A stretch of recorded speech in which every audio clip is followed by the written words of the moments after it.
My friend Jimmy Lee, a bullfighter, Jimmy Lee, when he was out here and living out at the ranch out at Cervies, he's from Texas, lives there now with his wife and back in Texas. And yeah, if you go bullfighter or something like that, you'll see him in there. He brought up, he goes, Pintar, you got to try this. And yeah.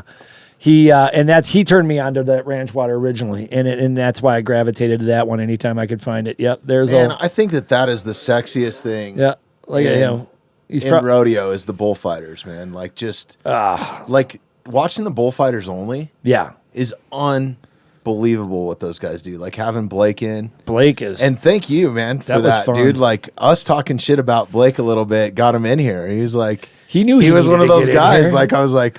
I had to apologize to him right out of the gate. Like, hey, sorry for making fun of your hair. Yeah, and I don't think I've had the privilege of working with Blake, but it certainly is a driving force behind me, hopefully being able to collaborate with him down the road.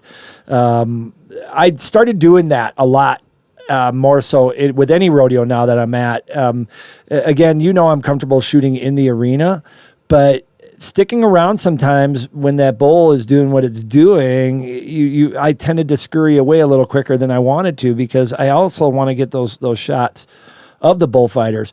When you're at a place like Cheyenne and you're shooting in the pit and you got a lens that reaches out and across the arena and touches that, you get your Dusty Tucknesses and Cody Websters and all that stuff because you don't have to move. You can just stay in the arena, you're on your feet. And so I've been getting better at trying to stick around a little more, kind of get my balls out of my purse, so to say, and hopefully not get ran over.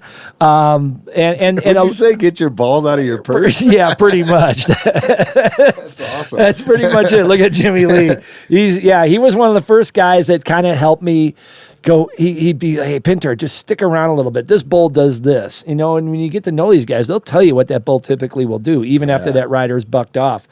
And so I tried my best to get a lot of shots on him, and I still haven't gotten it always dialed in, but I get lucky every now and then and try to share that with these guys because they are so much an integral part of making it's so saving rock and lives. roll, man. I think it's more rock and roll than, and the bull riders are going to hate me for this, but I think it's more rock and roll than like the bull riding, man. Those guys are out there for the entirety of it. Yeah. They're showmen.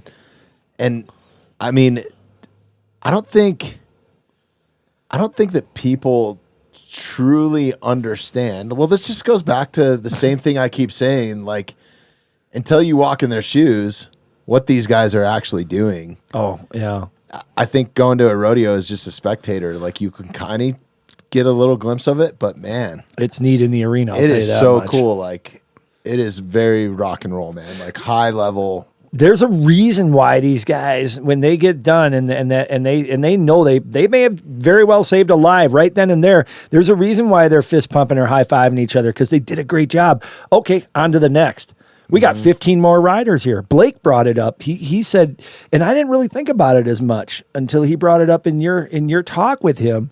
He goes, I'm in the arena for every damn bull that comes out here and then some. And most of these guys who are working for that stock contractor, their job's not even close to being over. A lot of times they're doing the grunt work too. They're getting loaded, they're loading up the stock and they're going down the road with it and they're managing it and taking care of it to help the stock contractor. I know it is that case for some of them. But the point is like Blake, again, he brought that up. He goes, I'm in the arena for every one of these bulls. I got to bring my A game, not just for 8 seconds and hope I stay on like a bull rider will. And God bless the bull riders. We wouldn't have bullfighters without them. But those guys have to catch every ride. And they have to know not only that perhaps how a certain rider rides, but if they're going to get hung up on a certain side of that bull, how do I get over there? Or how do I know that my partner, my other counterpart has got that covered?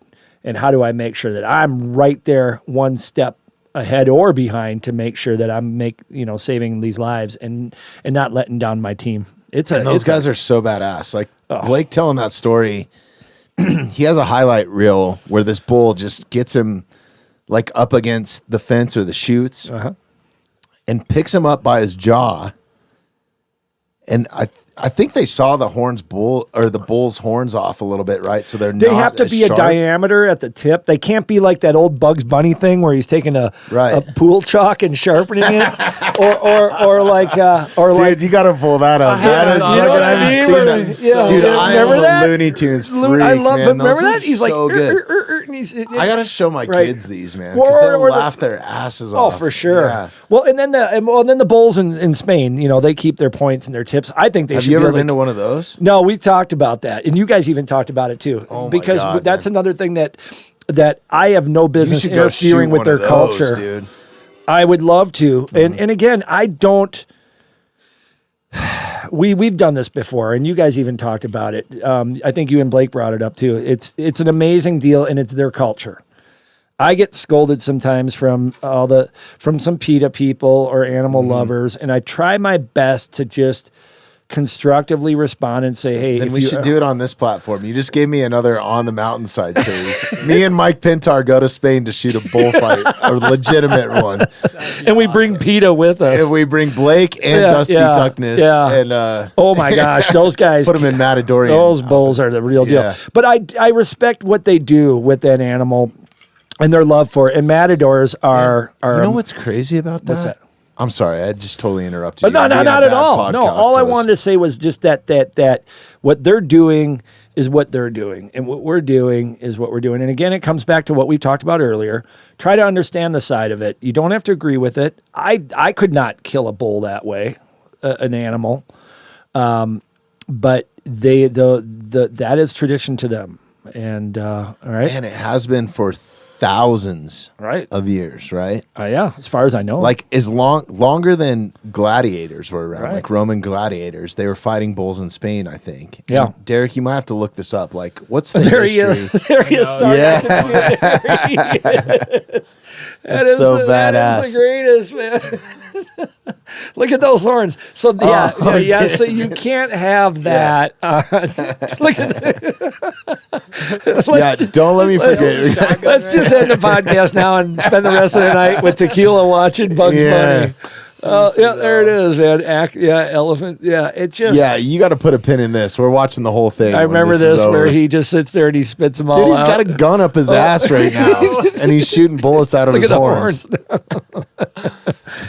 This is what I grew up on, man. I think this is why I like to destroy stuff. Yeah.